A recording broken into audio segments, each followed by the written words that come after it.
رات ہوتے ہی وانا کو بہت زیادہ بخار ہو چکا تھا۔ انہوں نے اپنے ساتھی ڈاکٹر کو بلوایا جو ابھی اسے دوائی دے کر گیا تھا۔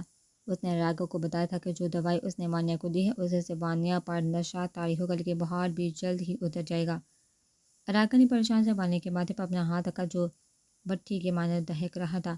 ماما، وانیا نے راگھو کا ہاتھ تھام کر معصومی سے کہا تو راگھو نے بہت مشکل سے اپنی ہنسی کا گلا گھونٹا۔ ماما تو نہیں، شوہر موجود ہے یہاں تمہارا۔ راگھو نے اس کا ہاتھ نرمی سے سہلاتے ہوئے کہا، مجھے سردی لگ رہی ہے، بہت سردی۔ وانیا نے کپ کپا کر کہا تو راگھو نے کمبل ہٹایا اور خود اس کے ساتھ لیٹ کر اس کا تبتا وجود اپنے گوشت میں بڑھ لیا۔ ہاں وفانی، تم کتنی موٹی ہو گئی ہو، کم کھانا کھایا کرو نا موٹی۔ وانیا نے اب کامیابی سے راگھو کو اپنی ماں کے بعد بہن سمجھ لیا تھا اور یہ سب راگھو کو کہاں گوارا تھا، اسی لیے بالوں سے تھام کر اس کا چہرہ اوپر گیا۔ اب کہاں جلیبی، یہ تمہارا شوہر ہے اور بہتر یہ ہے کہ تم مجھے کوئی اور سمجھ کر میرا امتحان لینا بند کر دو، ورنہ وہ سب کر گزروں گا جس کا حق صرف تمہارے شوہر کا ہے۔ اتنا کہہ کر راگھو نے اس کی گردن پر پھونک ماری تو وانیا کھلکھلا دی، آپ تو ہانی نہیں، آپ وہ بوڑھے والے جن ہیں جنہوں نے اس پری کو قراقرم کے پہاڑ میں قید کر لیا۔ وانیا نے راگھو کو دیکھتے ہوئے اپنی جانب اشارہ کیا تو راگھو نے مسکرا کر اس کی آنکھوں میں موجود خمار کو دیکھا، اور اب یہ پیاری پری ہمیشہ ہی اس جن کی قید میں رہے گی، جانا اپنی آخری سانس تک۔ راگھو نے اسے خود سے لپٹاتے ہوئے کہا۔ کچھ دیر وانیا خاموش رہی تو راگھو کو لگا کہ وہ سو گئے، لیکن پھر وہ ہاتھ پیر چلانے لگی اور اپنے اوپر سے کمبل ہٹا دیا۔ بہت گرمی، ہٹائی اسے میرے اوپر سے۔ وانیا نے کمبل کو اتارا اور راگھو پر آ کر لیٹ گئی۔ میں بابا کی جان ہوں۔ ہانی، تم نہیں، بابا سب سے زیادہ مجھ سے پیار کرتے ہیں نا؟ وانیا نے نگاہیں اٹھا کر راگھو سے پوچھا۔ لڑکی، آج تو تم مجھے اپنی ماں، بہن اور نہ جانے کیا کیا بنا کر ہمارا نکاح ہی خطرے میں ڈال دے گا۔ اب خاموش ہو جاؤ ورنہ تمہیں خاموش کروا دوں گا۔ راگھو نے اس کے ہونٹوں کو انگوٹھے سے سہلاتے ہوئے کہا، ارے آپ تو میرے بابا نہیں، آپ تو جن ہیں، وہ بوڑھے والے جن۔ وانیا نے اسے دیکھا مسکراتے ہوئے کہا، لیکن آپ کتنے پیارے جن ہیں نا، بس یہ مونچھیں اچھی نہیں ہے، میرے ہونٹوں پر سوئی کی طرح چبھتی ہیں۔ وانیا نے اس کے منہ چوکا چوکا کہا اور پھر آگے بڑھ کر اپنے ہونٹ بہت نرمی سے راگھو کی آنکھوں پر رکھے۔ یہ کیا کر رہی ہو وانیا؟ راگھو نے اس کی کمر کے گرد بازو حائل کرتے ہوئے ساتھی سے پوچھا۔ پیار کر رہی ہوں اپنے پیارے سے جن کو۔ وانیا نے ہنستے ہوئے کہا، اپنے ہونٹ اس کے دونوں گالوں پر رکھے اور تبھی راگھو کی بات ہوئی تھی، اس لیے اس کے بالوں میں ہاتھ پھنسا کر اس کے ہونٹوں کو اپنی شدت بڑی گرفت میں لے لیا۔ وانیا اس کی شدت محسوس کرتے سٹپٹائی، لیکن اب اس کی گرفت سے آزادی ناممکن تھی۔ جب راگھو کو لگا کہ وہ سانس بھی نہیں لے پا رہی تو اس سے دور ہوا اور اس کی گردن میں اپنا چہرہ چھپا لیا۔ میری بات ہو رہی ہے وانیا، اب خود کو روکنا ناممکن ہو چکا ہے میری افغان جلیبی، سو جاؤ ورنہ جو ہوگا سہ نہیں پاؤ گی۔ راگھو نے اس کی گردن پر اپنے ہونٹ رکھے تو وانیا ہنستے ہوئے اس سے دور ہوئی۔ دور رہو جن، مت کھاؤ مجھے۔ وانیا اس سے دور ہونے کا کہا، لیکن اس پر اپنی پکڑ مضبوط کی۔ راگھو بھی اس کی کمر پر اپنی گرفت سخت کر چکا تھا۔ نہیں جانے جہاں، آج تو تمہارا یہ جن اپنی افغان جلیبی کو کھا ہی جائے گا۔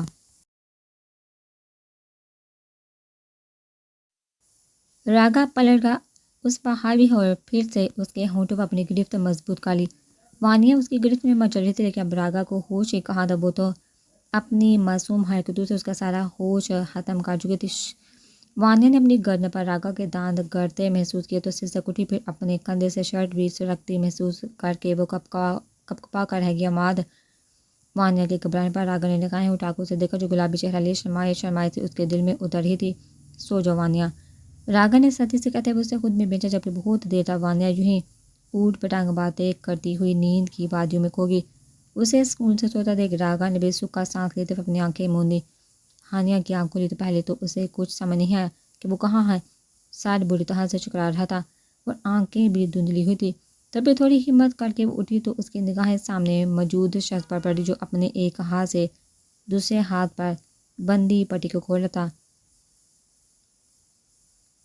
اسے دیکھا ہانیہ کی گھبراہٹ کم ہوئی، کیونکہ اس کے لیے ایک ہاتھ والے آدمی کو ہٹانا بہت زیادہ آسان ہو جاتا۔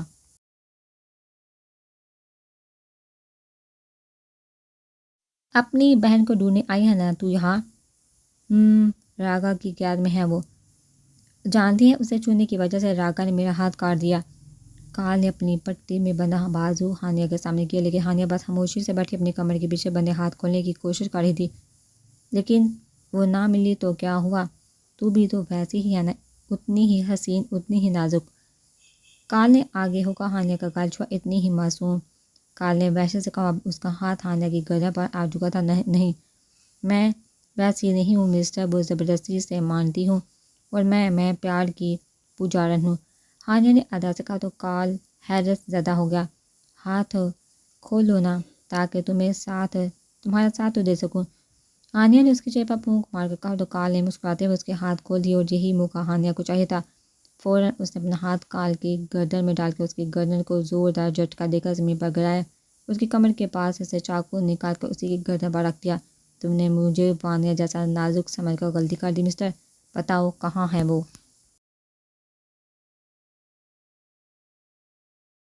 ہانیہ نے سختی سے چاقو اس کی گردن پر رکھتے ہوئے کہا، لیکن جواب میں کال کہکا لگا کر ہنسنے لگا۔ تم تو اس سے بھی زیادہ کمال ہو، تمہیں برباد کرنے کا زیادہ مزہ آئے گا، اندر آؤ۔ اس سے پہلے کہ ہانیہ کو کچھ سمجھ آتا، چار آدمی کمرے میں آئے اور ہانیہ کو دبوچ کر کال سے دور کر کے زمین پر لٹا دیا۔ ہاں، فکر مت کر جانے من، ان سب کو بھی موقع دوں گا اپنے بعد، آج رات تو کبھی بھی نہیں بھول پائے گی۔ کال کی بات سن کر ہانیہ جھٹ پٹانے، لیکن ان چاروں نے اپنے مضبوط ہاتھوں سے اس کے پاؤں اور بازو پکڑ کر اسے بے بس کر دیا۔ کال نے آگے بڑھ کر اس کی جاکٹ کھلی شرٹ اٹھا کر اس کے پیٹ پر اپنا ہاتھ رکھا۔ بہت سے آنسو ہانیہ کی آنکھوں سے بہہ نکلے۔ نفرت ہو رہی اسے اپنی اس کمزوری اور بے بسی سے، یا اللہ پاک ایسا کچھ ہونے سے پہلے ہی مجھے موت آ جائے۔ ہانیہ نے دعا کی اور کال کو خود پر جھکتا دیکھ اپنی نم آنکھیں وحشت سے بند کر لی، لیکن اگلے ہی پل کال کا وجود اس پر سے غائب ہوا تھا۔ ہانیہ نے آنکھیں کھول کر دیکھا تو اس کی نظر انس پر پڑی، جو دانت غصے سے تنی رگوں کے ساتھ کال کو وحشیوں کی طرح مار رہا تھا۔ کال کے آدمیوں نے ہڑبڑا کر ہانیہ کو چھوڑا اور انس کی جانب بڑھے، لیکن ہانیہ نے آگے بڑھ کر وہ چاقو واپس اڑایا اور ایک آدمی کے کمرے میں گاڑ دیا۔ دوسرا آدمی حیرت سے ہانیہ کی جانب مڑا، لیکن تب تک ہانیہ اس کی گردن دبوچ کر مروڑ چکی تھی۔ اب کی بار باقی دونوں آدمی بھی ہانیہ کی جانب آئے تو ہانیہ نے ہاتھ کا موقع بنا کر اس آدمی کی ناک پر اتنی زور سے مارا کہ وہ کرا کر اپنے ٹوٹے ناک پر ہاتھ رکھ کر زمین پر بیٹھ گیا۔ رک جاؤ ورنہ گولی مار دوں گا، چوتھے آدمی نے گھبرا کر انس پر بندوق کو کہا، جو ابھی بھی کال کو بری طرح سے مار رہا تھا۔ اس سے پہلے کہ وہ گولی چلاتا، ہانیہ نے اپنا پاؤں بہت زور سے اس کے بازو پر مارا اور بندوق اس کے ہاتھ سے چھوٹ گئی۔ ایک پل کا وقت ضائع کیے بغیر وہ آدمی وہاں سے بھاگ گیا۔ ہانیہ نے انس کو دیکھا جو ابھی بھی ہر چیز سے بے خبر بس کال کو مار رہا تھا۔ انس بس کریں، وہ مر جائے گا۔ ہانیہ نے آگے ہو کر انس کو روکا تو انس نے جھٹکے سے نیم مردہ ہوئے کال کو فرش پر پھینکا۔ پھر انس کی نگاہ اس ہاتھ پر پڑی جس سے اس نے ہانیہ کو چھوا تھا۔ کیسے چھوا تم نے؟ میری ہانیہ کو جرأت کیسے ہوئی تیری؟ انس نے اس کا ہاتھ پکڑ کر جھٹکے سے توڑ دیا تو اس سنسان جگہ پر کال کی چیخ گونجی اٹھی، جبکہ ہانیہ تو بس انس کی میری ہانیہ کہنے پر حیرت سے بت بن چکی تھی۔ بول کہاں ہے راگا، ورنہ موت مانگے گا تو موت بھی نہیں ملے گی، بول کہاں ہے وہ؟ انس نے غصے سے پوچھا تو کال نے اپنی جان بچانے کے لیے فوراً انہیں پتہ بتا دیا۔ ویسے بھی کال یہی چاہتا تھا کہ وہ لڑکی جب اس کی نہیں ہوئی تو راگا کی بھی نہ رہے۔ پتہ سن کر انس نے جھٹکے سے کال کو چھوڑا اور ہانیہ کا ہاتھ پکڑ کر اسے وہاں سے لا کر ایک گاڑی میں بٹھا دیا۔ سارا راستہ انس نے ایک لفظ بھی نہیں کہا، لیکن ہانیہ ابھی بھی اس کا غصہ محسوس کر سکتی تھی۔ ہوٹل واپس آ کر انس ہانیہ کا ہاتھ پکڑ کر اسے کمرے میں لایا اور جھٹکے سے اسے چھوڑا۔ ہاؤ ڈیئر یو، ہانیہ پاگل ہو گیا، سوچا ہے کیا ہوتا تمہارے ساتھ اگر میں وہاں نہیں آتا تو؟ انس غصے سے چلایا اور پاس پڑی کرسی کو زمین پر پٹھا دیا۔ جو ہوتا سوتا آپ کو، اس سے کیا زیادہ سے زیادہ مار ہی جاتی نا میں۔ انس آپ کو فرق پڑتا میرے ہونے یا نہ ہونے سے؟ ہانیہ کے غصے سے کہنے پر انس کا دل کیا کہ ایک تھپڑ لگا کر اس پاگل لڑکی کا دماغ درست کر دے۔ تمہیں کیا لگتا ہے مجھے فرق نہیں پڑتا؟ جی نہیں پڑتا فرق، کیونکہ میرا اور آپ کا تعلق ہی کیا ہے انس؟ پرواہ ہے آپ کو میری؟ بولیے کیوں پڑتا مجھے کچھ ہو جانے سے آپ کو فرق؟ ہانیہ نے اٹھے بینتے ہوئے غصے سے پوچھا تو انس آگے بڑھے، اسے کندھوں سے پکڑ کر دیوار کے ساتھ لگایا، کیونکہ میں تمہارا ہیرو ہوں ہانیہ وردان ہن۔ محبت ہو تو میری آج سے نہیں، اسی دن سے جس دن میرا گریبان پکڑ کر تم نے مجھے اپنی ملکیت کہا تھا، اسی پل سے جب میری آنکھوں میں آنکھیں ڈال کر تم نے اپنی محبت کا اظہار کیا تھا۔ میں وہاں سے اس لیے نہیں بھاگا تھا ہانیہ وردان ہن، کیونکہ تم سے نہیں اپنے دل سے ہار بیٹھا تھا میں۔ اس نے اپنی انگارہ ہوتی آنکھوں سے اسے گھور کر کہا۔ بہت دیر وہ دونوں ایک دوسرے کو دیکھتے رہتے۔ زندگی میں پہلی بار ہانیہ کے پاس کہنے کو کچھ نہیں تھا۔ صبح ہوتے ہم وہاں جا کر وانیہ کو وہاں سے لے آئیں گے اور اس کے بعد تم دونوں کو واپس لے جا کر میں وعدہ شرط تمہارا ہاتھ مانگوں گا۔ ہانیہ ہاں اور تمہارا جواب ہاں میں ہونا چاہیے، ورنہ قسم سے تمہیں اٹھا کر لے جاؤں گا، کیونکہ تم صرف انس راجپوت کی ہو۔ اس نے چادر کی انگلی سے اس کا گال چھو کر کہا۔ وانیہ کو ہکا بکا سا دیوار کے ساتھ لگا چھوڑ کر وہاں سے چلا گیا۔ اس کے جانے کے بہت دیر بعد تک ہانیہ حیرت کے زیر اثر وہیں کھڑی رہی تھی۔ یہ کس نئی مصیبت میں پڑ چکی تھی وہ؟ وانیہ کی آنکھ دوپہر کے قریب جا کر کھلی تھی۔ پہلے تو اسے کچھ سمجھ نہیں آیا، پھر کل اپنا پانی میں گرنا اور راگا کا اسے پانی میں سے نکالنا یاد آیا۔ اسے گزری رات کا کوئی واقعہ تو یاد نہیں تھا، لیکن وہ اتنا ضرور جانتی تھی کہ راگا ساری رات اس کے پاس اس کا خیال رکھتا رہا تھا۔ وانیہ گھر کے باہر سے آنے والی ہلکی سی آواز پر دروازے کے پاس کی کچھ پلوں کا کھیل رہ گیا ہے بس۔ بیرا پہ دیکھنا، جو فوجی ہماری راہ کا کانٹا بن رہے ہیں وہی میرے راہ کے کانٹے ہٹائیں گے۔ راگا کی آواز پر ہانیہ نے باہر جانے کا ارادہ ترک کیا اور وہیں کھڑی ہو گئی۔ تمہیں کیا لگتا ہے راگا صرف ایک لڑکی کی وجہ سے ایسا ہوگا؟ ویرا کے سوال پر راگا ہلکا سا ہنس دیا۔ وہ صرف ایک لڑکی ہی تو نہیں ہے ویرا، وہ ایک بہت خاص فوجی کی لاڈلی بیٹی ہے۔ تم شاید جانتے نہیں، وردان خان کو ISI ایجنٹ رہ چکا ہے۔ ہمارے جیسے کتنے ہی دہشت گردوں کو انجام تک پہنچایا اس نے۔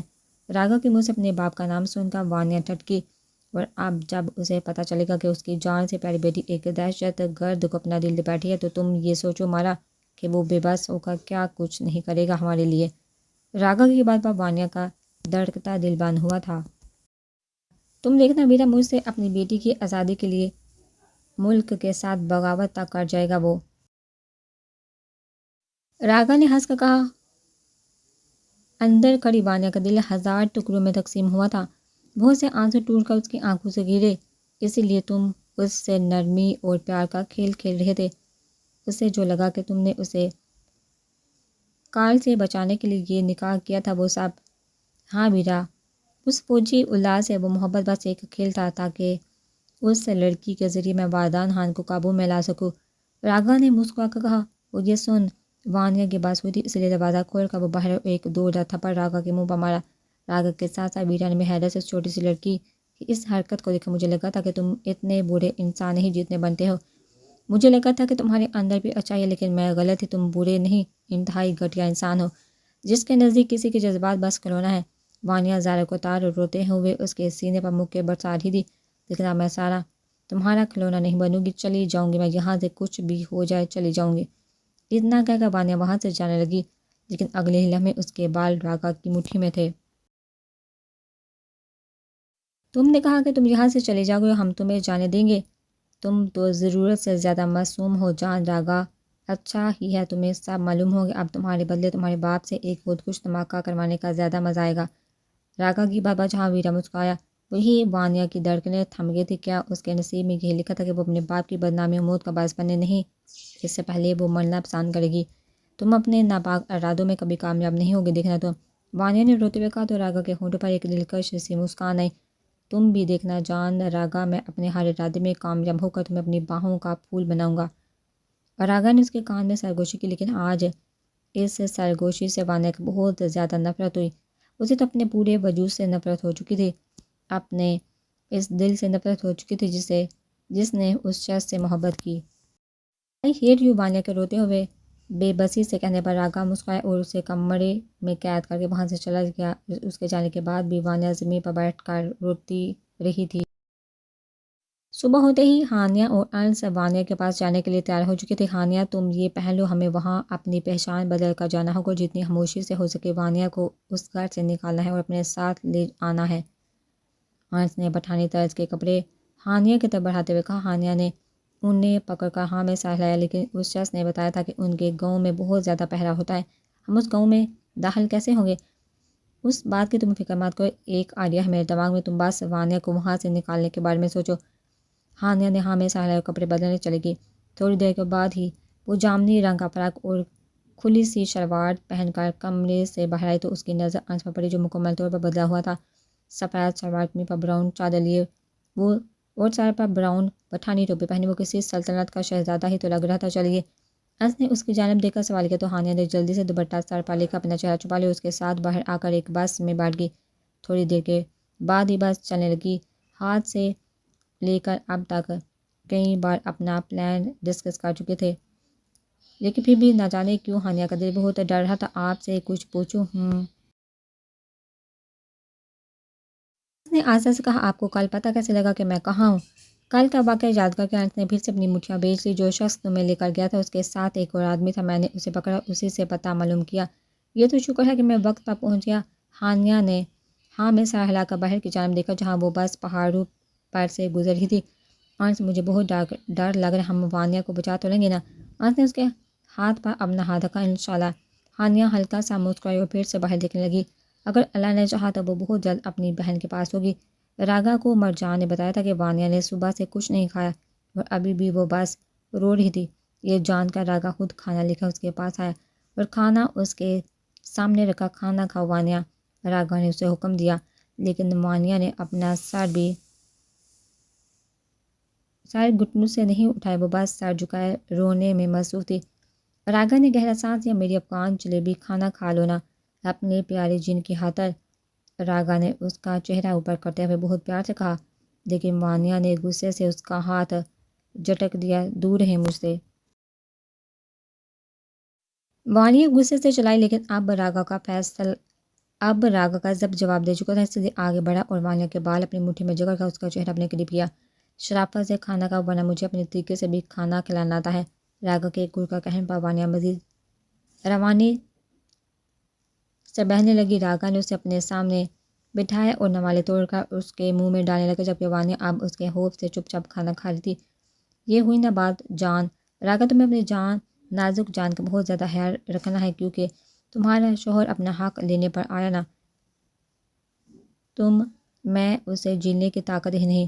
راگا نے اس کا گال سہلاتے شرارت سے کہا، لیکن وانیہ بس اسے نفرت اور افسوس سے دیکھ رہی تھی۔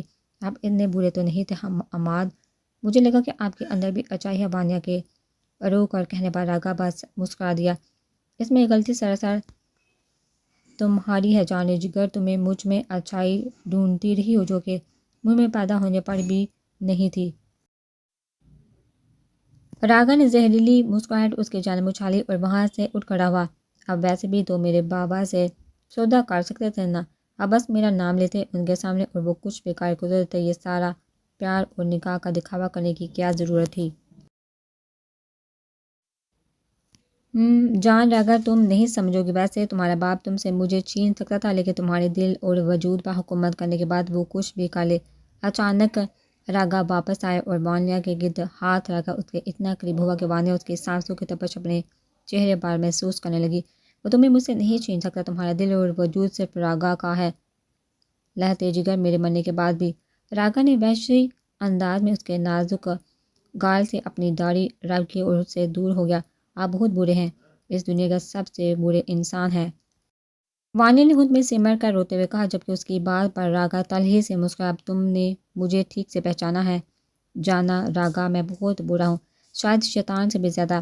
راگا اپنی بات کہہ کر وہاں سے چلا گیا اور وانیہ کتنی ہی دیر اپنے گھٹنوں میں چہرہ چھپائے روتی تھی۔ مجھے اپنے گھر جانا ہے، اللہ پاک میری مدد کر، آپ ہر چیز پر قادر ہیں، میری مدد کرے، وانیہ نے روتے ہوئے کہا اور پھر بہت دیر تک وہیں بیٹھ کر روتی رہی۔ جنت کل سے اپنے کمرے میں بند ہے، سالار کئی مرتبہ اسے فون کر چکا تھا، لیکن جنت نے اسے کوئی بات نہیں کی تھی۔ وہ اسے کہتی بھی کیا، اس کے پاس اسے کہنے کے لیے کچھ بھی تو نہیں تھا۔ میں اندر آ جاؤں؟ شایان کی آواز پر جنت جلدی سے اٹھی اور دوپٹہ ٹھیک سے لے کر ہاں میں سر ہلایا۔ شایان نے اس کے پاس آ کر پیار سے اس کا چہرہ تھام کر اپنے سینے سے لگایا۔ میرا بچہ ناراض ہے مجھ سے؟ جنت نے فوراً انکار میں سر ہلایا۔ میں آپ سے بہت پیار کرتی ہوں بابا، میں آپ سے ناراض ہو سکتی ہوں؟ جنت نے آنسو پونچھ کر کہا تو شایان نے اس کا چہرہ ہاتھوں میں پکڑ کر اسے گہری نگاہوں سے دیکھا۔ اس سے بھی زیادہ پیار کرتی ہوں اپنے بابا سے؟ شایان کے سوال پر جنت کی نگاہیں جھکی اور بہت سے آنسو ان سنہری آنکھوں سے نکلے تھے۔ میں نہیں جانتی بابا کہ ان کے بابا نے کیا کیا تھا، میں بس اتنا جانتی ہوں وہ بہت اچھے ہیں، مجھے ان کے بغیر کچھ اچھا نہیں لگتا، جنت نے روتے ہوئے کہا۔ اور اگر مجھے یا اس میں سے کسی کو چننا ہو تو تم کسے چنو گی؟ شایان کے سوال پر جنت کا دل بہت زور سے دھڑکا۔ کیسی کشمکش میں ڈال دیا تھا شایان نے اسے، ایک طرف وہ تھا جو اس کے معصوم دل پر قابض ہوا بیٹھا تھا، اور دوسری طرف اس کا باپ تھا جو اسے اپنی جان سے بھی زیادہ عزیز تھا، جس کا وہ غرور اور مان تھی۔ تو کس محبت کا پلڑا باری تھا؟ بہت دیر سوچ کر جنت نے اپنا جواب تلاش کیا۔ آپ کو بابا، میں ہمیشہ آپ کو چنوں گی، اپنی بیٹی کے جواب پر شان سے مسکرایا۔ تو پھر ایک بات یاد رکھنا بیٹا کہ ایک باپ اپنی بیٹی کے لیے کبھی بھی کچھ غلط نہیں سوچتا، اس سے اپنی بیٹی اپنی جان سے بھی زیادہ عزیز ہوتی ہے۔ جنت نے آہستہ سے ہاں میں سر ہلایا۔ مجھے آپ کا ہر فیصلہ منظور ہے بابا، میں وہی کروں گی جو آپ چاہتے ہیں۔ اپنی بیٹی کے جواب پر شایان نے مسکرا کر اس کا ماتھا چوما۔ تم میرا غرور ہو جنت، اور آج یہ بات کہہ کر تم نے میرا مان مزید بڑھا دیا۔